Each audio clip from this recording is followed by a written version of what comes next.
The room smelled of polished wood and expensive liquor, the kind of place where mistakes were laughed at and mercy was a foreign language. A single bright light hung over the poker table like a spotlight of judgment, and beneath it sat a boy far too small for the chair that swallowed him. His feet barely touched the floor, his clothes were worn thin from too many washes, and his eyes carried a seriousness no child his age should have known. Around him were smiles sharp as knives, and standing above him was a man whose wealth had long convinced him that power meant truth. In that moment, a mother's livelihood, a child's pride, and a man's arrogance were all stacked on the same green felt. If you believe stories can remind us of kindness, second chances, and the quiet strength hidden in unexpected places, take a moment right now to like this video, share it with someone who needs hope, leave a comment, and subscribe to the channel. Your support keeps stories like this alive. The boy had not come to that room by choice. He had followed his mother through back hallways and service doors his entire life, learning early how to stay invisible. She cleaned floors that never stayed clean and wiped fingerprints from glasses she would never drink from. That night, her job hung by a thread, tied to a careless accusation she could not disprove. The rich man who owned the house had decided that humiliation was entertainment, and he saw in the boy a chance to amuse his guests. A game of poker, he said, light-hearted and cruel, as if a child's nerves were just another chip to toss into the pile. The laughter around the table came easily. To them, the boy was a novelty, a brief distraction before dessert. They saw the dirt on his pants, the faded hoodie, the way his shoulders tensed under their attention, and they mistook that for weakness. What none of them noticed was how the boy's eyes moved. He watched hands, not faces.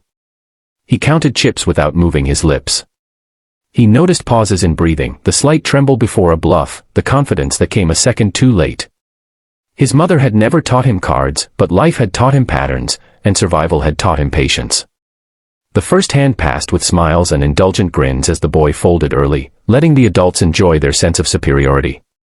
The rich man basked in it, convinced this was already over. But the boy was listening, learning the rhythm of the table, the way the man leaned forward when he felt powerful, the way others followed his lead without thinking. With each hand, the room grew quieter. Chips that had been stacked carelessly began to slide away from those who laughed the loudest. The boy's face never changed. There was no triumph there, only focus, as if he were solving a puzzle that had always been waiting for him. Minutes stretched into something heavier. The laughter thinned. Drinks were set down untouched. The rich man's confidence cracked, just slightly at first, then enough to show. He leaned closer, watching the boy as if trying to find the trick, the hidden help, the explanation that would restore the natural order he believed in.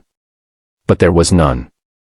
There was only a child who understood odds the way other kids understood games, who felt risk the way others felt fear. By the time the final hand arrived, the room felt smaller, the air tighter. The boy's stack of chips had grown tall and steady, a quiet monument to everything they had underestimated. When the cards fell and the truth could no longer be ignored, silence took the place of laughter. The rich man stared at the table, then at the boy, as if seeing him for the first time. Not as a joke. Not as a servant's child. But as someone who had beaten him fairly, cleanly, and without a single cruel word. The realization came too late to save his pride. What it did save was something far more important. The mother stood frozen near the doorway, hands clenched, braced for disappointment as she had been her whole life. Instead, she saw her son stand a little taller, not in defiance, but in quiet dignity. The game ended without celebration. The rich man waved the others away, his voice smaller now, his certainty shaken. He did not apologize.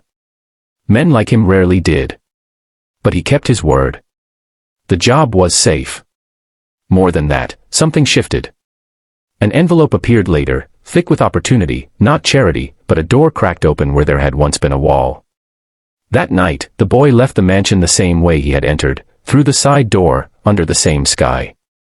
But the world felt different. He had learned that talent does not ask permission, and intelligence does not need approval to exist. Years later, people would speak his name in rooms like that one, not with laughter, but with respect. They would call him gifted, a prodigy, a mind built for numbers and nerves of steel.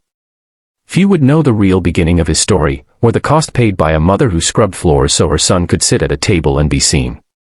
If this story is touching something inside you right now, If it reminds you that strength often comes from the places we overlook, please pause for a moment to like this video, share it, and let us know you are here.